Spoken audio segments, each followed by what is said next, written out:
Balor is one of the most evil and feared beings in Ireland's folklore.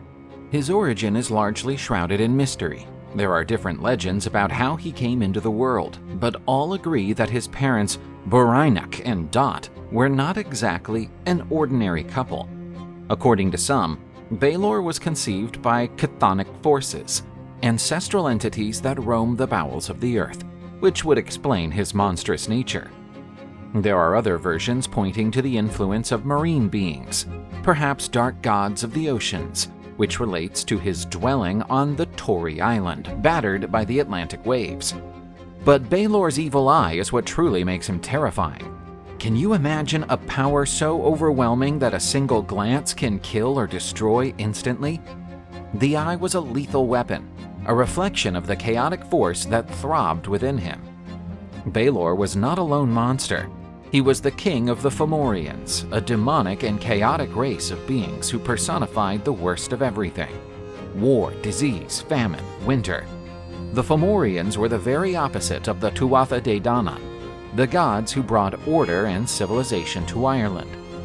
Under Balor's leadership, the Fomorians stood for the constant threat of chaos, always ready to destroy everything the Tuatha De Danann had built. The shadow that loomed over the light, the brute force that defied reason. Balor's life was not only blood feasts and plundering. A dark shadow hung over his destiny, the prophecy of death.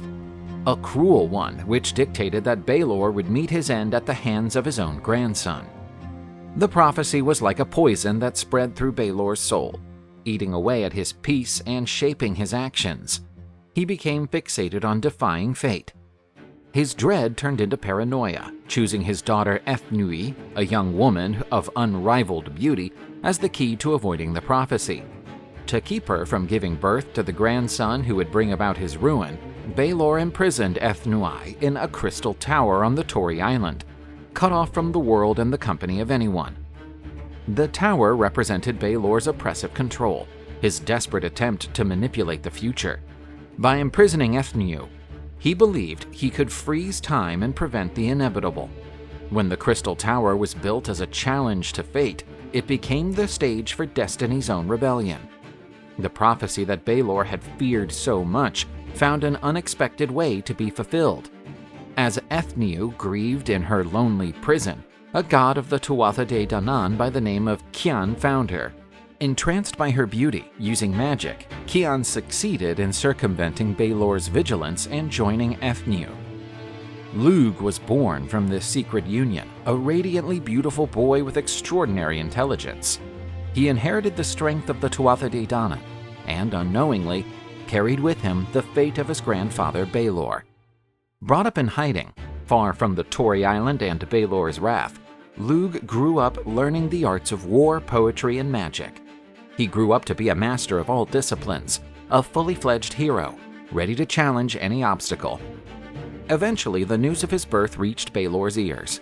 Now the prophecy he had tried to avoid for so long come true. The Fomorian king felt terror, but also intense rage. He swore to destroy Lugh and anyone who opposed him. This was the final battle between the Tuatha De Danann and the Fomorians, the fight of order against chaos. Spearheaded by Balor, the Fomorians rushed forward like a dark, grotesque, and bestial wave, oozing the fierceness of indomitable nature. Their monstrous appearance was a reflection of the threat they posed to the hard-won order of the Tuatha De Danann.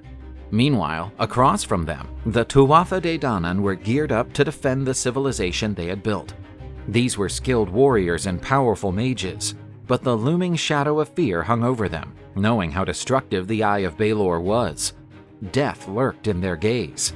Standing out in the heart of this raging maelstrom was the gleaming hero Lugh. He was the hope of the Tuatha De Danann, the personification of intelligence and courage.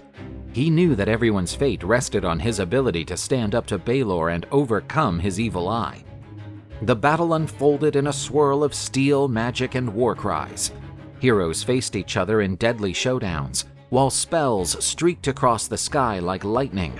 The battlefield was a chaotic scene of blood, fire, and torn bodies. The merciless Balor let loose the fury of his eye, cutting down lives with a single glance. The Tuatha De Danann fought bravely, but their ranks dwindled at every turn, devoured by the power of the Fomorian king. Balor stood up to Nuada, the king of the Tuatha De Danann. Although a tremendous warrior, he was unable to stand against the power of Balor's terrible eye. During this critical moment, Lugh seized the lead and challenged Balor to a final duel. The intensity was tangible, the air crackling with the energy of both opponents. The fate of the world rested on this confrontation. Standing proud in his fury, Balor held up the heavy eyelid of the evil eye. A terrible wave of energy built up, ready to be unleashed. This was death in flesh, the power to annihilate entire armies with a single glance. However, in a lightning-fast movement, Lugh hurled the stone from his sling, which hit Balor square in the eye, smashing through it with a hideous crash. The giant roared in pain before stumbling and collapsing. The Fomorian king was now dead. The prophecy had been fulfilled. The predestined grandson Lugh had won, rescuing the Tuatha De Danann and ensuring the victory of order over chaos. The Cath mage Tyrryd became a hallmark of Celtic mythology, a symbol of the eternal struggle between light and darkness, civilization and barbarism. Balor's story, the Cyclops king, brings to mind the fragility of power, the inescapability of fate, and the courage needed to face our fears, especially when they take the form of an eye capable of shattering the world. Balor goes beyond the confines of Celtic mythology and taps into an ancestral fear present in many cultures.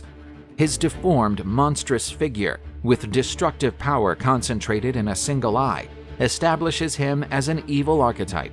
He epitomizes nature's brute force, the primordial chaos that endangers order and civilization. This depiction is echoed in other mythologies. The Cyclops Polyphemus from Homer's Odyssey shares similarities with Balor. Both are single-eyed giants, isolated on islands and standing for brutal violence and savagery.